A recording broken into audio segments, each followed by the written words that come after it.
Education Matters, a weekly look at the real people and real stories in education across North Carolina. Welcome to Education Matters, presented by the Public School Forum of North Carolina. I'm Keith Poston. Today on the show, we're going to talk about two new education initiatives here in North Carolina. The first is the North Carolina Innovative School District, formerly known as the Achievement School District. The Innovative School District is set to announce a list of low-performing schools later this fall that could be taken over by this new state effort next school year. We had the superintendent up in segment 1 to discuss. In the second segment, we're going to talk to a teacher and an administrator from Chapel Hill Carrboro City Schools. The district was one of 6 school systems just selected by the state to pilot different ways to pay teachers. You'll want to stick around for that discussion. Before we tackle our main topic, we open with our Headlines, a quick scan of education headlines across North Carolina and the U.S. There were some fireworks at last week's State Board of Education meeting, and this time it didn't involve the power struggle between the board and the state superintendent. The new principal pay plan passed by the General Assembly drew some sharp comments about flaws in it, including a case where a principal could make less than an assistant principal at the same school. But the larger concerns voiced were about how the bonus-heavy plan may deter the principals from high-poverty schools because the largest salary bumps rely heavily on student test scores, which tend to lag in those schools. DPI said it will bring stakeholders together to suggest fixes to the General Assembly. Another contentious discussion revolved around the Every Student Succeeds Act, or ESSA plan, that is due to the U.S. Department of Education in September. State board members complained that the draft plan prepared by DPI is too status quo, that was a quote, and that also that the school performance measures that were championed by many teachers had been ignored for a continued heavy reliance on testing. The Charlotte Observer reported this past week about ethics concerns at 2 Charlotte area charter schools. Thunderbird Prep in Cornelius has asked for permission to turn over operations of the school to a charter management organization, Veritas Charter School Service. The CEO of that company is under investigation by the South Carolina Ethics Commission over possible fiscal mismanagement and ethical conflicts at the school she runs. The other school is Aristotle Prep in Charlotte. They want to hand over its operations to a new charter management company founded by some major players in North Carolina's school choice scene, including a member of the North Carolina Charter School Advisory Board. I'll have more to say about that in my final word. After the conflict of issues were raised by a state board member, the proposal was referred to state ethics officials for review.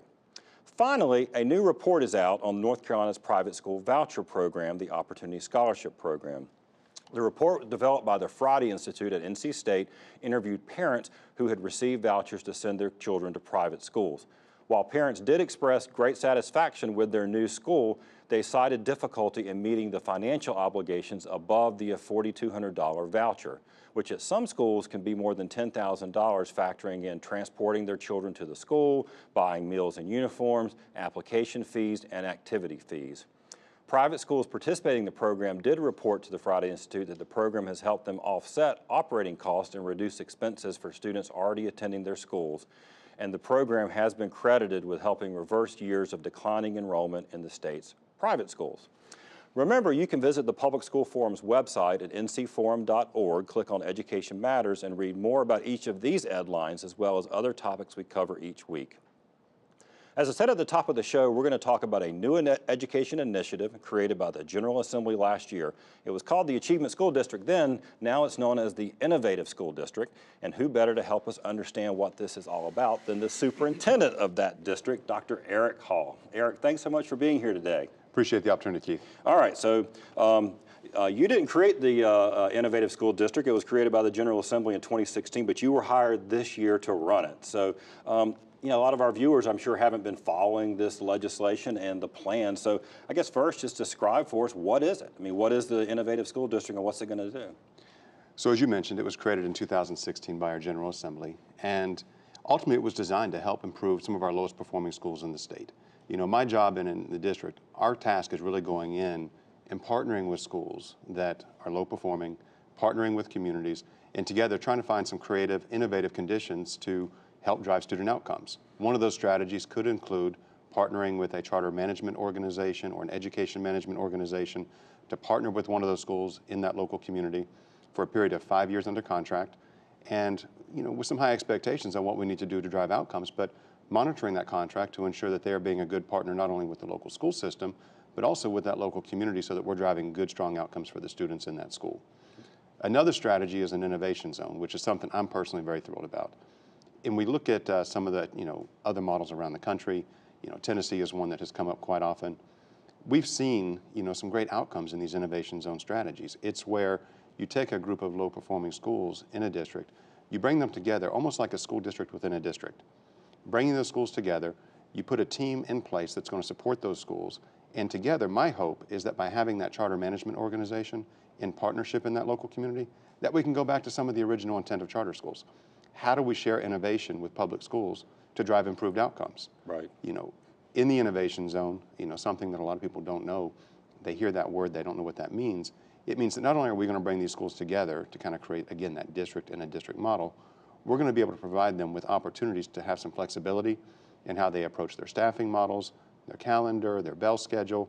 And oftentimes our public schools have been so used to doing business a certain way for a long time, our charter partners can hopefully help them understand how do you take advantage of those flexibilities to be innovative and create some good opportunities for outcomes. All right, let me ask you now, you've mentioned partnering with schools several times, and I understand why you're saying that. But I mean, look, part of the concern that some have voiced about this legislation that was passed, this isn't about a partnership for the way it was written. This is about hiring a charter management organization to take over and run that school, right? And I mean, it was modeled after Tennessee's Achievement School District. Where, I think it's fair to say, and you can dispute it, that if you'd like, that the results have been mixed. I mean, they launched in 2011. The stated goal at that time was to move the bottom 5% of schools in Tennessee to the top 25% of the schools. To date, none of the schools that were part of the initial have moved out of the bottom. And I mean, so I guess the question that people mentioned to me is, why would we bring that to North Carolina if it's already not working somewhere else? Well, I think it depends on how you define working. When we look at schools across the state, and even in other states that have tried these models, when you have 2, sometimes 3 kids out of every 10 in a school that are proficient in reading, meaning that 7 to 8 students are not proficient out of every 10, that means we got to do something different. Some of those schools have a history of some of those performance challenges, and it's not about blaming, it's not about saying that staff aren't doing their best, but it's saying it's time to try something new. And when you look at the outcomes, particularly in the Tennessee model, the innovation zone had great outcomes that were, not there before the ASD was created. Some would say that it created urgency. Right. And urgency to me helps to drive change. Right. If we see that there is an opportunity to do something different, then I think we have a moral and ethical obligation when we look at that data to say that, again, are we comfortable as a state? Are we comfortable as a community to say that it's okay to have 2 to 3 students out of every 10 proficient in reading? I think it's worth, saying we need to change the conversation. And that was the whole point of this whole effort was really we have too many schools where too many kids are not achieving. I mean, and I think that is absolutely the right goal. But to that end, talking about the Achievement School District again, one of the things that I know you've talked about, and I've seen some other interviews, is community engagement and parental involvement. Another knock, again, on Tennessee, we were only looking at what this was modeled after was that that parents weren't involved, the charter operators came in, basically fired the principal and all the teachers, and they really didn't have a say in what was going on in their school. Is that going to happen here? I think in this case, I'm really excited about the way our legislation has been written. We do get compared to Tennessee quite often. If you look at Tennessee, the way their legislation was written, it was a deep dive and realistically a single community at that point, which was Memphis. Right. Several schools in Memphis were transferred over to the ASD for operation. If you look at our legislation, we are going in and we are limited to only 1 school in a single community. And that means an LEA or a local school district, we would only look at 1 school. We're limited to that, which is a good strategy to me because that's an injection point to then create the innovation zone and drive those partnerships so that we do bring the community into that conversation. So how many schools are going to be involved initially? So we are required to have no fewer than 2 in the first year in the legislation, and that's what I really want to stick to. Okay. We have an obligation to really do this well. We have an opportunity to learn from states like Tennessee and others, even Louisiana, where they have tried similar strategies. What is it that's worked well and what hasn't? Right. That's what makes this, to me, an innovative opportunity. As you mentioned earlier, it was once called the Achievement School District. We said this really, if you look at the legislation, it's not the same as Tennessee. This is something that we have an opportunity to take the legislation, but the legislation creates the parameters. The people can create the vision for what this can be in North Carolina, and that's why I use the term partnership. Because if we're working with the community and we're looking at the needs of the whole child, then we can start lining up resources in a way that I hope empower those communities to do Well, great things. after the schools are selected, and of course after you get going, we definitely want to have you come back on, and we're going to talk about it and see how you're doing with it. So look, we appreciate you coming on the show today and answering some questions about it. I look forward to watching what happens. Keith, I appreciate the opportunity and always glad to be here with you. Thanks, Eric. All right, when we come back, we're going to learn about a new teacher pay program underway in Chapel Hill Carrboro City Schools. But first, see if you can answer this question. What percentage of classroom supplies are purchased by teachers themselves?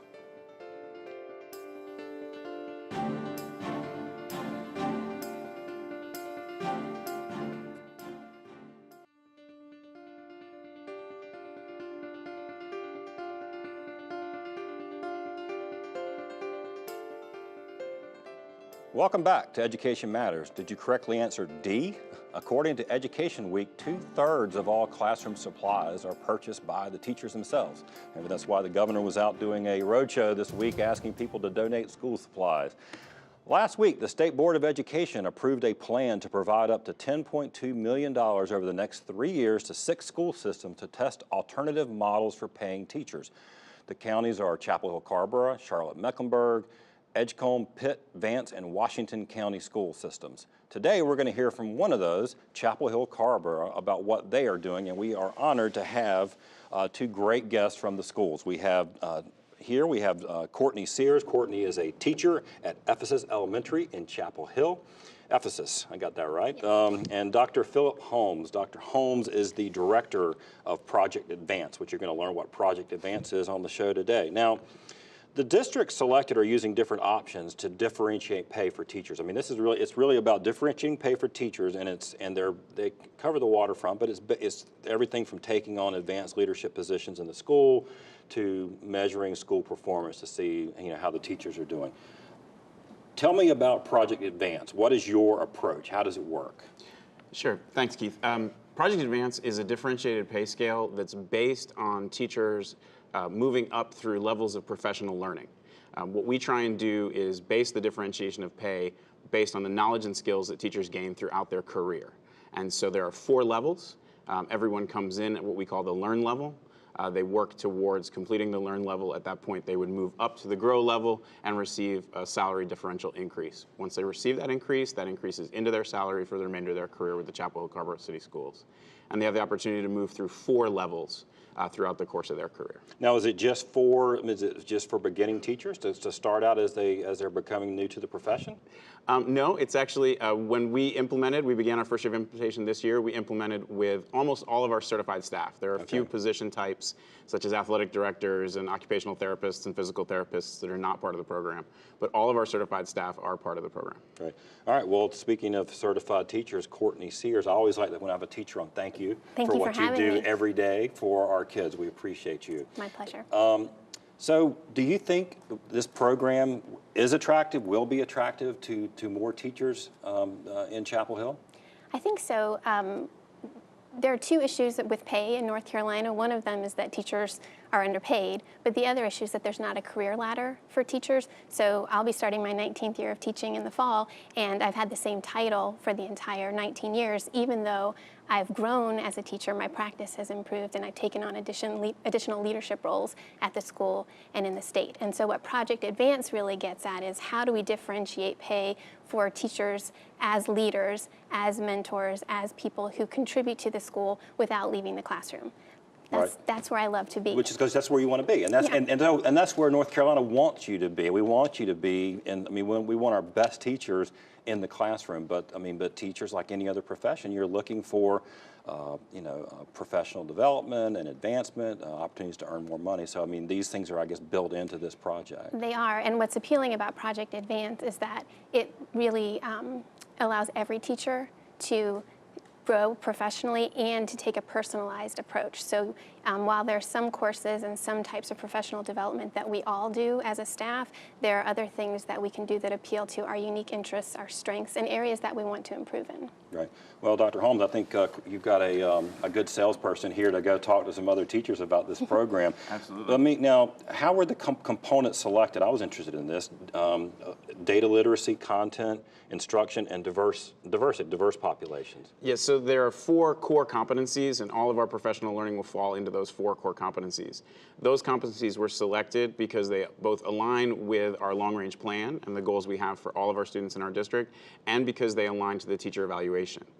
And so each of our core competencies can be driven back to 1 or more standards within the teacher evaluation and 1 or more goals within our long-range plan.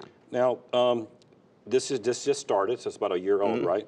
You're obviously, congratulations on being selected for the additional state money. I know it's helpful, but I mean, one of the questions about programs like this, is it sustainable without additional state support? I mean, look, the landscape is littered with programs that were funded by, grants and federal, state, whatever, that then just disappear. Can this work without additional investment?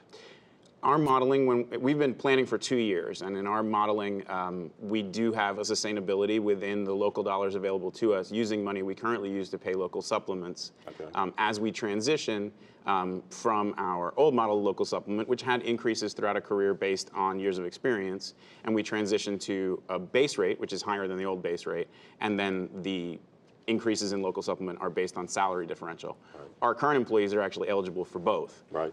They can get the higher local supplement based on years of experience and also qualify for the salary differential. And so of course, Chapel Hill, I mean, look, I think it's, we've talked about on the show about school funding, like Chapel Hill Carrboro is blessed. You do have more resources available locally because of property taxes and the way we fund schools in North Carolina. So I think one of the questions that, I've certainly raised with other guests on the show is our poorer rural counties. I mean, the other counties that I looked on the list, like Edgecombe, these are not, they don't have the property base, which is where the supplemental funds come from. They don't come from the state. They come from taxpayers in your county.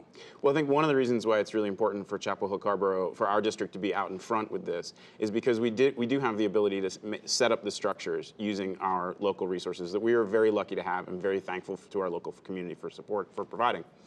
But what that can do is then once we set up a structure and a pilot system, the numbers may be different, the salary numbers may be different in an Edgecombe County or a Washington County or any county across the state, but once we set up the structure, we can share those structures. Much of our professional learning is now available on Canvas, which is an online learning management system that most districts in the state have adopted. And we could actually share our professional learning courses across the state if there were others who were implementing similar programs. And that's why the legislature wanted these as pilots to see if it's scalable. I'm going to give you the last comment, Courtney. Professional development, how important are things like this to teachers? I mean, I believe our professional development budget for the state has been virtually zero for about 5 years now. I mean, how critical is this as a teacher? Professional development is what makes me grow as a teacher and what makes me more effective in the classroom. In school, we talk about educating the whole child, and I think what Project Advance does by looking at professional development and tying that to pay differentials is it looks at the whole teacher. It doesn't look at thin data, which for me as a second grade teacher might just be reading scores, even though my job is so much more. It looks at a body of work that I've done as an educator, the choices that I've made, the growth that I've decided to make, and invest in that, knowing that that's what's going to give payoffs in the classroom, and that's what's going to make a big impact on children and their learning. And make you a more effective teacher. I mean, in fact, that's one of the reasons why I invited the two of you on the show today, is because I looked at all the other programs and yours was really unique. It stood out because it really is about professional learning. It's not about sort of creating sort of new structures or teachers and paraprofessionals. Right. It's about investing in learning for teachers. So. Yes. Well, look, we appreciate both of you coming on and talking to about the show. We're really excited to see how this goes. Hopefully the state can learn more about it and continue to invest in great teachers like you. Wonderful. Thank you so much for being here. After the break, this week's Leadership Spotlight.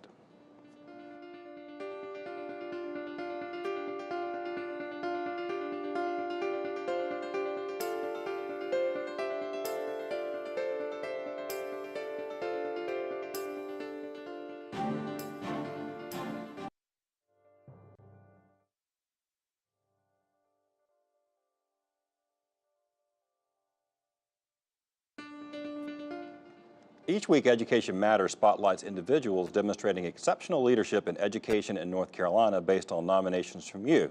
This week, we spotlight Erica Emil and Stacy Daniels at Austin Ridge Elementary in Fuquay-Varina.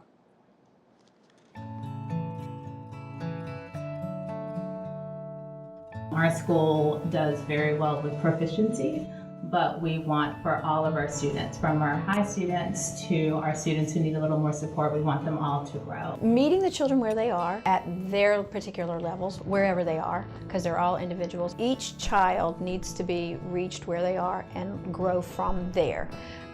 The teachers are able to do that in their classrooms with support from staff. People are starting to begin to tiptoe into things such as tiered lessons, and the feedback we've gotten has been amazing. The tasks are more meaningful because they're tiered and they're on their level, and they get to do something that's exciting to them at a level that's approachable for them. And then the student engagement and the excitement that you see when you go into classes now is a whole new way of learning and instructing. The teacher sort of stands back and lets the kids have a hands-on experience, a real-world learning experience. This is what differentiation is, and you see the growth in individual kids and in classes. So it's exciting, and we're just at the very beginning, so we look forward to seeing where we're going to go. If you know someone or a program that deserves to be recognized, please visit our website, ncforum.org, and click on Education Matters, and scroll down, you'll find a link to nominate someone in your community. After the break, this week's final word.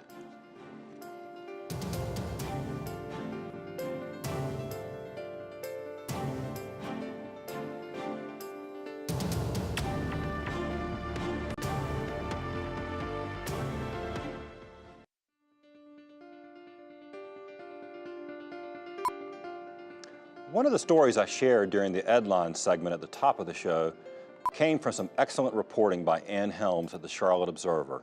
It was about ethics concerns at two Charlotte area charter schools, Thunderbird Prep and Aristotle Prep. I want to focus on Aristotle. Aristotle Prep has asked the state to allow a newly created management company to take over its operations. The company is called Achievement for All Children. That group has no track record of running any schools, and no other company was invited to bid for the job. So what did it have going for it? Well, one thing, a very well-connected group of founders. Its CEO is Tony Helton, who is also CEO of the Team CFA Foundation, part of a national charter school network that backs charters. He also happens to sit on the state's Charter School Advisory Board. The other founders? Daryl Allison, president of Parents for Educational Freedom, the state's leading advocacy group for private school vouchers. Rob Bryan, former GOP state representative and the architect of the Achievement School District legislation we just discussed. And Philip Byers, president of Challenge Foundation Properties, a sister company of Team CFA that works with charter schools on their properties and facilities. Now, their new company is seeking a contract to run Aristotle Prep in exchange for a 5 to 10% cut of the state funds that flow to the school. Now, that plan was approved by a committee on the Charter School Advisory Board and was headed for approval until a single state board member, Gregory Alcorn, voiced concerns. Action was then deferred until further review by state ethics officials. Now, is there anything inappropriate going on here? Not sure. It's certainly not the 5 to 10% cut of school funds. That's actually industry standard for these for-profit charter companies that are making up a growing share of North Carolina's charter schools. But the state board was right to pump the brakes, particularly since the Charter School Advisory Board today looks more and more like a charter school trade association when you look at its members than a true oversight body as it was created. Now, the Public School Forum of North Carolina that I lead was an early supporter of charters back in 1996 when legislation created the first charter schools in North Carolina. They were billed at the time as laboratories of innovation to help improve all schools. And from a personal perspective, I've shared before on the show, my daughter attended a charter middle school here in Raleigh, and we had an excellent experience. But the rapid charter growth fueled by friendly legislation and minimal oversight does give me pause. Something just doesn't feel right here. So let's be cautious. If not, one day we may look back on this time period as the moment North Carolina's charter school train jumped the track. That's it for this week's show. We're off next week, but we'll be back August 26th with a brand new show featuring an interview with UNC President Margaret Spellings. Thanks for watching, and we'll see you soon.